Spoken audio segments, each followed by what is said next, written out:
So after supper, which was a great supper, I thought I would build up the fire a little bit and have a pipe smoke. Got my little pipe back here. And I always try to find local, stuff to build the fire with. I try not to use artificial things. And I found this very brittle and tender stuff right off of these bushes right there. If you could pan over there, those kinds of bushes are all around here. So I'm just going to set this right on the coals, and they should start burning before too long. And in that belief, I hear sizzling. yeah, in that belief, I'm going to go ahead and set, my wood that's a little larger on top. And in just a minute or two, we're going to have a nice little fire going. And again, I learned all this in Boy Scouts. The first thing we would do when we would go to a tent weekend camping as a scoutmaster, say, all right, everybody, drop your pack, go out, let's get some firewood.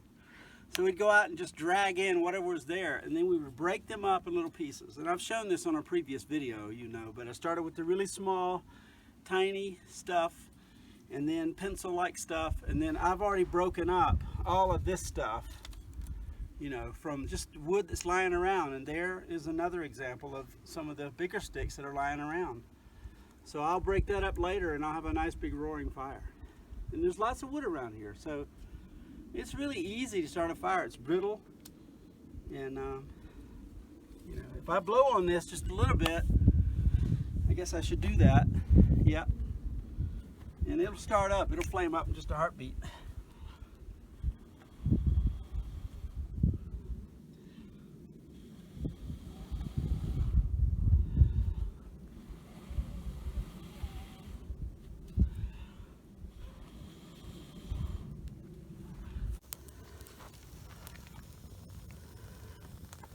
Voila! Now I'm just throwing on a bunch more wood, and you can't put this fire out now. You can throw on all you want.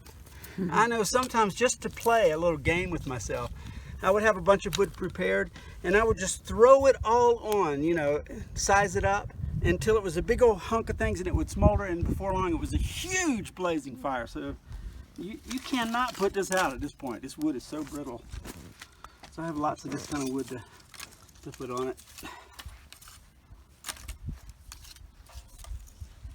How about that, huh? One of your favorite activities. Life is good. Most of the time. And I wanted to talk about that some. About, this RV life and all that. So, anyway, but smoking a pipe makes it all nice. Evens everything out.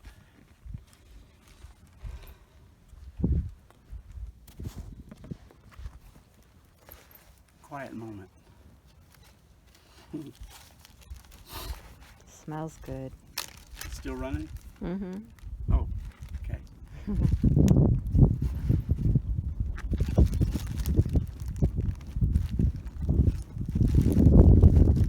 Gonna sit back from this fire. Yeah. I don't want to get burnt. Seriously.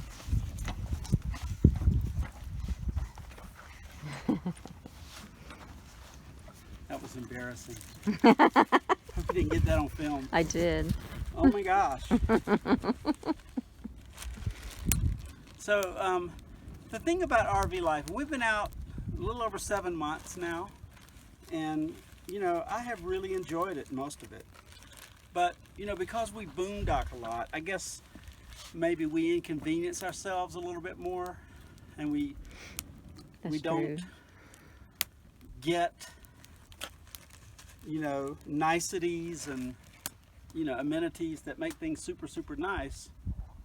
On the other hand, I guess that's on purpose. We're trying to live very simply for this year and just do that, because I'm already sleeping in a nice big portable house. I'm not in a tent ever at night, and the ground is not hard. The bed is really soft. So there's a lot of things I love about traveling around in an RV.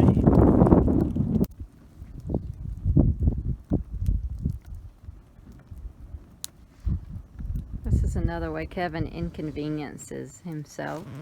He lights his pipe with a stick instead of a lighter. It's just nice to do occasionally, getting real.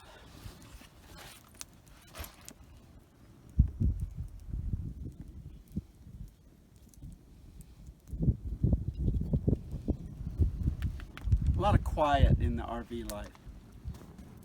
That is one of the good things. Get this beautiful view behind you. So it's about 7:15 in the evening. Sunset's at 8:30, right? Yes. So, and the wind's coming up, so I wanted to have a fire here before it got too bad. It might not get bad or anything. One thing about Idaho, the wind blows, buddy, everywhere.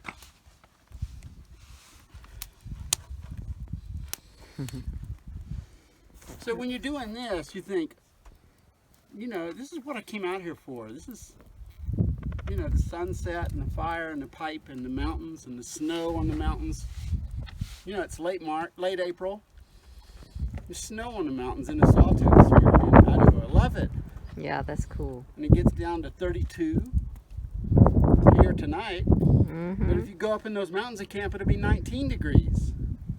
We don't want that. No, that's different. But it's nice to know that that's there. And I love that part about camping in an RV. It's just, you're out in the middle of it.